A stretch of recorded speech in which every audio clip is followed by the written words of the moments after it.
그 호르무즈 해협에 대한 미국 쪽의 역봉쇄.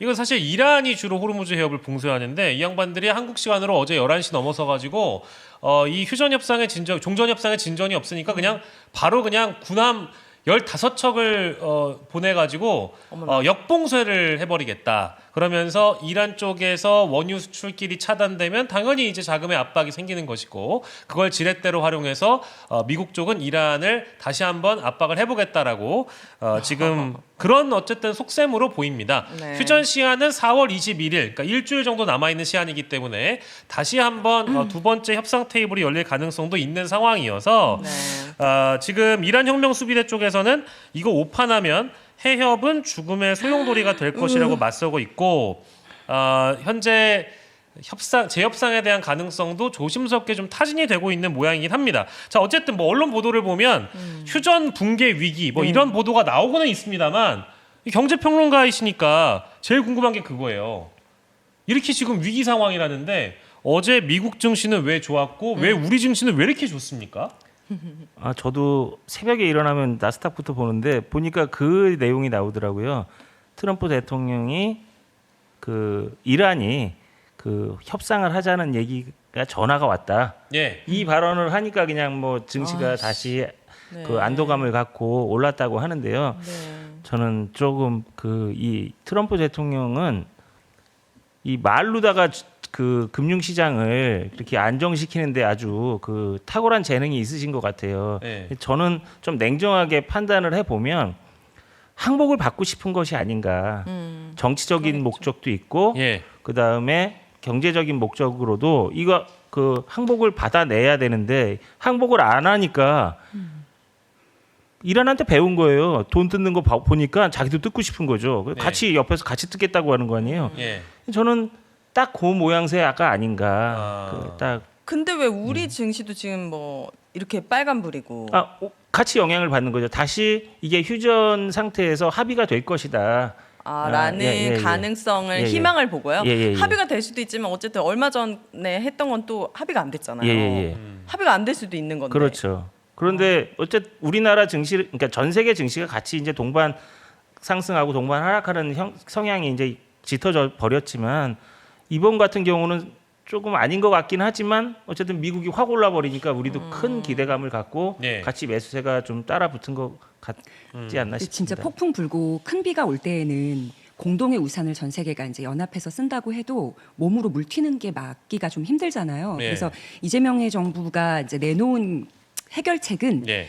장화를 조금 우리가 공동의 우산을 쓰더라도 좀 튼튼하고 비가 덜 새는 장화로 이제 맞춤을 한 것 같아요. 예. 그러면 이스라엘에 대해서 이번 메시지를 낸 게 전 세계적으로 영향력을 받았잖아요. 얻은 걸 우리가 증명했잖아요. 대통령의 SNS. 예, 그러면 이제 보여준 것 같아요. 그 예. 예시 하나가 트럼프가 이상한 메시지 냈을 때 경제가 출렁하고 전 세계의 수석들이 이제 한 자리로 모이게 되는 상황이 생겼는데 이재명 대통령의 발언 한 방이 그 부분을 조금 그러니까 와해시켜낸 영향이 있었다. 예. 그리고 지금 대한민국으로 각국의 수장, 총리들이 방문하지 않습니까? 네. 그러니까 와서 뭘 하냐가 중요하다기보다는 예.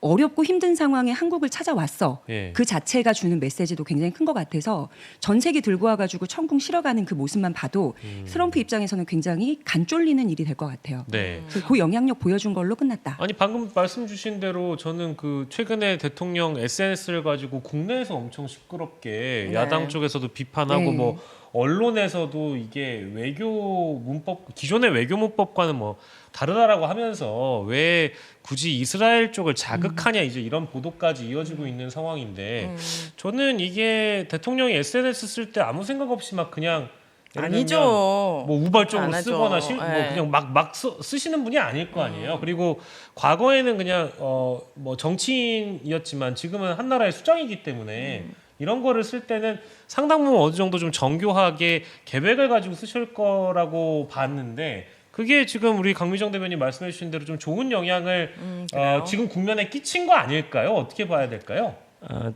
저는 고민을 많이 했습니다. 저렇게 하셔도 화가 미치지 않을까 이렇게 고민을 했는데 저는 평소에 독서의 거의 90%를 역사책만 보거든요. 아, 네. 그런데 우리나라 역사책을 보면 맨날 사대주의 뭐 이런 예, 예. 그 식민사관 이런 거에 찌들다 보니까 할 말 못 하는 거고 더군다나 최근에 외교라는 것이 직설적으로 말 안 하니까 그런 표현들을 보기가 어렵잖아요. 근데 우리나라가 강성했을 때는요, 우리나라 직설적으로 얘기했어요 예전에 다. 예. 그리고 지금 저 얼마 전에 보수 색깔이 짙은 친구하고 술을 마셨는데 그 친구도 그런 얘기 해요. 이스라엘 너무하는 거 아니냐고. 네. 근데 그거를 과연 정치인들이 할 수 있을까? 못할 거라고 봤는데요. 제가 그래서 그 말씀을 듣고 고민을 했어요. 이거 어떻게 해석을 해야 될까? 그랬는데 저는 첫째 말씀하신 대로 굉장한 고뇌나 그 저항에 부딪혔을 것이다. 그 참모들한테. 저거 그냥 혼자 쓰시지 않았을 것 같거든요. 제 추정에는. 네. 무진장 반대했을 것 같고요. 두 번째로는 그 승부수를 던지신 거다. 예. 이대로 두고 볼 수가 없는 거예요. 우리나라 배는 다 갇혀 있지. 예. 물가는 계속 오르지. 지금 사실 역봉쇄하고 이런 게 되게 중요한 게 아니에요. 어차피 예. 이 이후에 벌어질 신용 위험, 물가 상승, 금리 상승 이게 더 중요한 건데 네. 대통령께서 그거 두고 못 본 것 같아요. 그래서 예. 저는 승부수를 던진 것이 아닌가. 다만 저도 걱정스러웠어요. 이거 뭐 미스라에서 난리치고 막 그럴 거라고 생각을 했는데요. 이스라엘이나 미국이나 이런 곳은 동양 철학을 좀 배워야 할 필요가 있어요. 본인들이 굉장히 전 세계의 위대한 산업을 이끌고 지도자의 국가로서 다니지만 우리나라가 5천 년을 숨만 쉬면서 역사가 간 나라가 아니에요. 우리나라도 수당 전쟁 이런 건 거의 전 세계적 대전이나 마찬가지거든요. 그런 전쟁을 겪으면서 우리도 되게 차분해졌고 중국도 많이 차분해진 거예요. 네. 근데 지금 본인들 2차 세계대전 때 억울함 겪은 것 알죠? 우리는 일본한테 겪었기 때문에 더 아는데 저렇게 전 세계 사람들한테 피해를 입히면서 이렇게 전쟁을 자기네를 합리화시키는 것을 더 이상은 사람들이 못 보겠는데 누군가 얘기를 했는데 보면 이게 이재명 대통령이 총대를 메고 얘기하신 것이 아닌가. 네. 저는 그렇게 생각이 들어요. 그래서 굉장한 승부수를 던졌다. 예. 근데 결과는 어떻게 될지 모르지만 좋은 방향으로 가지 않을까 싶어요. 저는. 이게 이렇게까지 굉장한 승부수의 메시지라고 칭할 정도인가? 저는 그냥 굉장히 우리 대통령이 상식적이고 맞아요. 되게 정의로운 사람이구나를 느꼈지. 인권 변호사 출신이시니까. 되게 막 엄청난 승부수 거기까지는 저는 미처 생각을 못했던 것 같아요. 왜냐하면 우리 국민들의 상식에도 네타냐후가 진짜 나쁜 놈이고 아이, 트럼프가 그럼요. 네타냐후 꼬붕이야 이렇게 얘기할 정도 우리 다 알고 있는 눈 가리고 아웅이잖아요.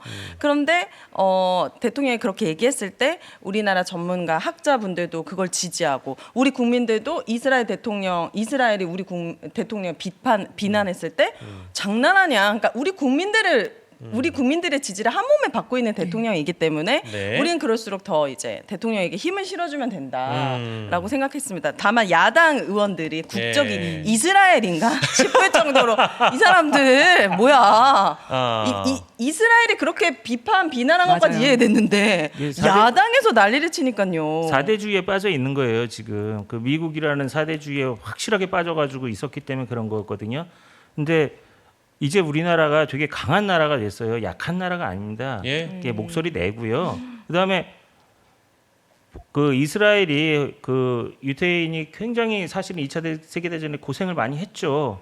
그러면 우리 한국은 안 그랬나요? 우리 위안부 할머니들 그렇게 했을 때 전 세계 누가 우리를 안타깝게 생각합니까? 그까지 할머니들 그 소녀상 갖다 놓은 거 가지고도 그 전 세계가 난리치고 그러잖아요. 일본에 예. 로비 받고. 더군다나 저는 미국도 굉장히 섭섭한 게 있어요.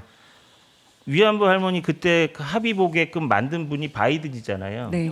예, 바이든이 부통령 하면서 그렇게 한 거고 그때 당시에 흑인 대통령님이 제가 이름이 오바마 대통령님도 저는 조금 서운한 게 남의 나라 그 인권은 그렇게 더군다나 동맹국의 인권은 그렇게 자신들의 정치적 이익을 위해서 합의보라고 해가지고 우리를 이렇게 고통스럽게 만들고 우리를 갈등 속에 넣는데 우리 그거 그렇게 어려울 때 전 세계 누가 하나 그렇게 예쁜 말을 해줬나요? 안 해줬죠. 저는 솔직히 이번에 같이 2차 세계대전 때 같이 당한 나라로서 좀 과하다 너네들 우리도 참을 테니 너네들도 좀 이제 보편적 인권에 대해서 좀 이제 이해해. 이렇게 말씀을 잘해 주신 걸로 봅니다. 네. 그리고 전 세계적인 분위기로는 그 트럼프가 바티칸에 대한 공격적 발언을 한 이후가 되어서 예. 전 세계 카톨릭 인구들에 대해 어떤 결집의 딱 그 시기에 이재명 대통령이 발언을 한 거고 예. 이스라엘이 엄청나게 뭐 탄압을 받았다고 하지만 본인들의 희생과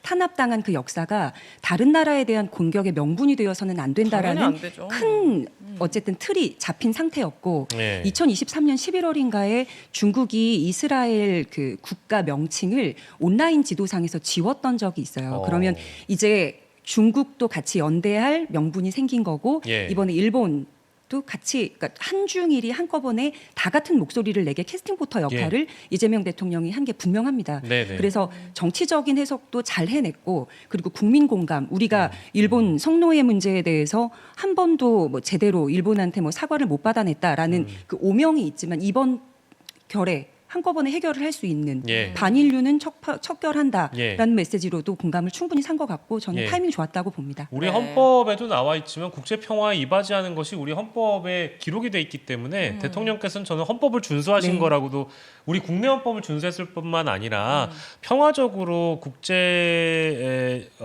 사회의 일원으로서 국제적 위상을 이번에 드높이는 또 계기가 되지 않았나라는 생각이 들어요. 이게 뭐 사실 어려운 우리 오윤혜 씨가 얘기한 것처럼 어려운 얘기를 하신 게 아니라 보편적 인권에 대한 문제를 지적하신 거기 때문에 이 전쟁에 개입을 한 게 아니잖아요. 그렇죠. 근데 이게 한편으로는 지금 우리 특사가 중동에 이란에 파견돼 있고 또 우리 비서실장은 또 카타르에 가 있고 중동에 파견되어 있는 우리 정부 관계자 내지는 특사들을 감안을 해보자면 이란 쪽에서 우리 대통령이 이런 목소리를 내준 거에 대한 상당히 또 고마움과 감사함이 있을 것 같고 이란과 협상하는 과정에서 야 우리 대통령이 한 말 봤지? 이란한테 또 우리가 할 얘기가 있다 보니까 하나의 또 윤활유가 될 것 같아요. 네. 그래서 대통령이 여러 수를 저는 두고 이런 말씀을 하셨다고 보고 이게 뭐 사실은 왜 지금 이런 시기에 들쑤시냐라고 야당 쪽에서 비판하는 게 정말 아이러니 좀 어이가 없는 게 모든 국가들이 다 나서가지고 이스라엘의 이 반인륜적인 범죄, 전쟁 범죄에 대해서 때리고 있는데 그럼 지금 얘기를 해야지. 언제 해요? 언제 다 합니까? 끝나면? 언제 합니까? 우리 아무도 얘기하는데 우리 혼자 해가지고 특출나는 것보다는 차라리 지금 같이 얘기하는 게 맞다고 생각하고요. 네, 밍아이님께서 슈퍼챗 주셨습니다. 묻고 더블로가 멤버분들 화이팅 응원합니다. 영신님 팬클럽 팬클럽 있어요? 나 저 팬클럽이 있죠. 네. 몇 명이에요? 아니 농담. 대단하시네. 자, 알로에님께서도 슈퍼챗 주셨습니다. 화끈하게 해부해 주시는 시사 경제 토크쇼 묻고 W가 오늘도 네. 시원하게 긁어주시네요. 네. 남겨주셨습니다. 감사합니다. 감사합니다. 고맙습니다. 자, 그래서 요 얘기는 이제 우리 경제에 미치는 영향에 대한 진단을 저희가 하고 마무리할 건데요. 네. 일단은 지금 정부 비축량을 따져봐도 한 달, 두 달 안에는 아무튼 정부 비축량이 다 소진이 될 수 있다. 네. 이제 이런 불안한 예상도 있고 네. 전쟁 상황이 길어지면 걱정이다라고 생각하시는 분들도 많은 것 같고요. 원유 문제만 있는 게 아니라 뭐 이제 비닐을 만드는 원재료인 나프타라든지 뭐 예를 들면 LNG 문제 이런 것까지도 함께 고민이 돼야 되는 시점이면 분명한 것 같습니다. 네. 이런 경우에는 이제 우리 국가가 어떻게 대처를 해야 되는가 이제 이런 의구심도 좀 드는데 네. 민경윤 평론가님 우리는 어떤 해법을 좀 찾아 나가서야 될까요? 그 언론에서 이렇게 우려의 목소리가 나오는 것은 충분히 이해가 가는데요. 우리나라는 언제 전쟁이 일어나도 이상하지 않은 나라잖아요. 그쵸. 그래서 이 젊은이들이 뭐 웬만한 남자들은 다 군대를 가는 이유가 이 전쟁을 억제하고 하려고 하는데 그만큼 준비도 상당히 되어 있다고 전 봅니다. 그래서 이 언론에 나온 이 정도 가지고 흔들릴 것 같지는 않고요. 그리고 네. 오늘 그 장관님께서 우리 4, 5월까지 비축유 방출 안 해도 그 비축유를 방출 안 해도 4, 안 해도. 5월까지는 충분하게 버틸 수 있고 그 다음에 아까 말씀하신 나프타도 수급에 문제 없도록 4, 5월 달에는 80%까지 끌어올릴 수 있다라고 말씀하셨거든요. 그것은 대체 원유를 수입할 수 있는 곳을 지금 구하고 계시고 이미 네. 구했다는 얘기예요. 그래서 기사를 보면 카자흐스탄 이쪽에서도 원유를 가져올 수 있고 그 다음에 제가 지난 방송에 우스갯소리로 얘기했지만 적국을 이롭게 하면 우리나라는 국가보안법으로 처벌하게 돼 있습니다. 예. 근데 트럼프 대통령은 싸움 중에 러시아는 적국 아니에요? 예. 적국에 석유를 팔도록 그렇게 해줬잖아요. 예. 가서 우리도 사오면 되죠. 뭐. 아. 그래서 뭔가 저는 다변화되고 있단 말씀이시네요. 예. 오히려 이런 위기 속에 우리는 수입처를 다변화할 수 있는 그런 역량을 늘리고 있다고 저는 믿고 있고요. 충분히 그렇게 하고 있는 걸로 보여집니다. 뭔가 예전- 이재명 정부는 이런 위기를 기회로 삼아서 다른 예. 준비를 막 하실 것 같은 그런 예. 믿음이 있어요. 예, 그렇죠. 대체 에너지를 더 많이 이제 개발한다던가 예. 아니면은 이런 상황이 또 생겼을 때 우리 국민들이 이렇게까지 피해를 보지 않도록 뭔가 대안을 마련하고 계시지 않을까. 그러니까 예. 너무 걱정하지 않으셔도 된다. 네. 제가 뭔데 이런 얘기 하지? 왜냐면 난 걱정을 한 적이 없어. 난 걱정이 안 돼. 이게 문제야. 내 주식만 걱정이야.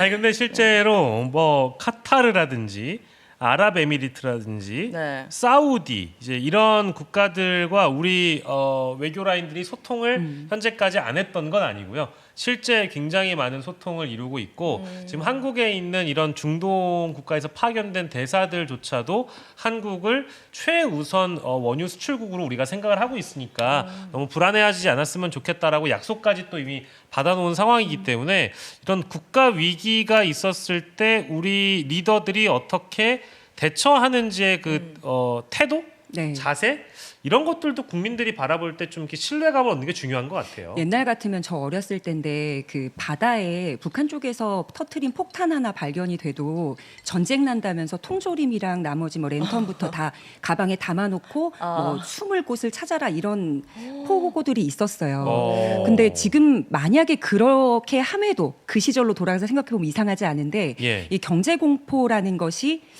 이재명 정부 덕분에 좀 많이 수그러들어서 예. 그 공포가 생기면 전염병보다 훨씬 빠르잖아요. 사재기를 하기보다는 일단 빗물 웅덩이 지나갈 마음의 준비는 하되 예. 뭐 67일이나 비축유도 풀면 쓸 수 있는 시기가 있고 그 안에 많은 것들이 해결이 될 거고 또 아까 말씀하신 것처럼 UAE나 다른 곳들에서 우리 석유들 끌어다 쓸 수 있는 가능성도 강훈식 실장이 몸소 보여주고 있기 때문에 예. 그걸로 이미 심리적 안정은 찾은 것 같아요. 그래서 남산이 불 전체가 다 꺼진 걸 제가 주말에 처음 봤습니다. 아 그러니까 진짜요? 기업들도 절정. 예, 그 엘타워도 그렇고 아. 그래서 아마 기업부터 해서 가정에서도 작은 실천들을 하는 것 같아요. 그러니까 배 키워서 집 많이 실을 생각하지 말고 만약에 이런 비상 사태가 온다면 배 좀 줄이고 짐을 좀 덜어내는 요런 정책, 요런 우리 가정 생활 아니면 뭐 자금들 유통하는 것들도 예, 그런 예. 식 방향으로 생각해봤으면 좋겠어요. 모두 다 함께 이제 대비해야 된다고 생각하고요. 저는 오늘 오전에도 기사를 보니까 강훈식 실장이 카타르에 가서 대통령의 친서를 전달하면서 네. 그런 또 위로를 했더라고요. 이번에 이란의 공격을 받아서 LNG 시설이 타격을 좀 크게 카타르도 입었는데 네. 빨리 좀 복구가 되었으면 좋겠다라고 얘기를 하면서 이 종전에 대한 어떤 뭐 기대, 종전이 빨리 됐으면 좋겠다는 바람도 함께 전달했다고 하니까 그런 걸 보면은 타 국가가 굉장히 힘들어할 때 굉장히 먼 거리에서 한국이라는 국가의 비서실장까지 날아와 가지고 니네들 빨리 좀 복구를 해야 우리도 같이 좀 도움도 받고 하는 거 아니겠냐라고 위로하고 한다라는 건 국가와 국가 간에 지킬 수 있는 신뢰도 좀 두터워지는 위기 상황에서 두터워지는 또 그런 장면인 것 같아서 굉장히 보기 좋았습니다. 어쨌든 진짜 윤석열이었어 봐요. 트럼프와 윤석열이 만났어. 야, 그 아랍에미리트의 주적은 이란 아닙니까? 태영군에 지금 여기 못 있어요. 지금 이란으로 가셔야 돼. 우리 대한민국 참전해요? 참전하고 이제 민방위까지 대한골에 다. 난리치고 막. 뭐니 해도 이념이 중요합니다. 이념이 밥을 먹여줍니다. 진짜 어? 밥을 뭐 뺏고 싶다. 우리는 항상 어느 편에 서서 세계 질서를 우리가 새로 만드는 겁니다. 그러니까요. 우크라이나 우리 편, 러시아는 나쁜 놈. 나쁜 놈. 네, 아랍에미리트의 주적은 이란 아닙니까? 얼마나 생각만 해도 끔찍합니까? 네, 최근에 한 그 가지 술- 더 예. 제가 저기 안심할 수 있는 저기 정보를 하나 드릴게요. 예. S-오일 아시죠? S-오일. 네. 알죠. 예. 그 우리나라 그거 기업인가요? 아니잖아요. 아니에요. 예. 어디 거예요? 사우디가 대주주입니다. 예. 아 그래요. 그런데 아람코였나? 뭐 하여튼 맞아요. 그렇습니다. 그래서 그 S-오일에서 S-오일 굉장히 큰 회사고 좋은 회사입니다. 그런데 울산에 샤인 프로젝트라고 그래가지고 대규모 정제 시설하고 저장 시설을 한 몇 년 전부터 해가지고 거의 지금 완공 상태로 가고 있습니다. 예. 네. 완공을 했다는 얘기도 들리고 있고 또 다른 프로젝트가 가는데요. 거기에 석유 사우디가 실어 와야 될 거 아니에요. 예. 실어 올 겁니다. 어떻게 해서든. 안 그러면 SOL 어려워지고 망하는 그러네요. 거 아니에요. 네. 걱정 안 하셔도 된다고요. 뭔가 또 이 얘기를 들으니까 그러니까요. 굉장히 또 안심하고 네, 안도하고 우리나라가 굉장히 외자나 이런 사람 외자를 하는 저기 투자하는 분들한테 그렇게 나쁘지 않아요. 예. 언론에선 그렇게 얘기하는데 점잖게 잘 해줬고요. 우리도 서로 잘 협력해가지고 네. 이렇게 위기 때 서로 도움이 되지 않습니까? 그렇습니다. 참 위기가 곧 기회라는 말도 있습니다만은 네. 이번에 전쟁은 아직 끝나진 않았습니다만은 위기일 때 실력이 또 드러난다는 얘기 하잖아요. 그럼요. 그래서 오윤혜 씨가 얘기해 준 것처럼 위기일 때 위기 대처 능력 또 위기 대처 태도들을 국민 여러분들 또 평가하고 계시는 것 같습니다. 네.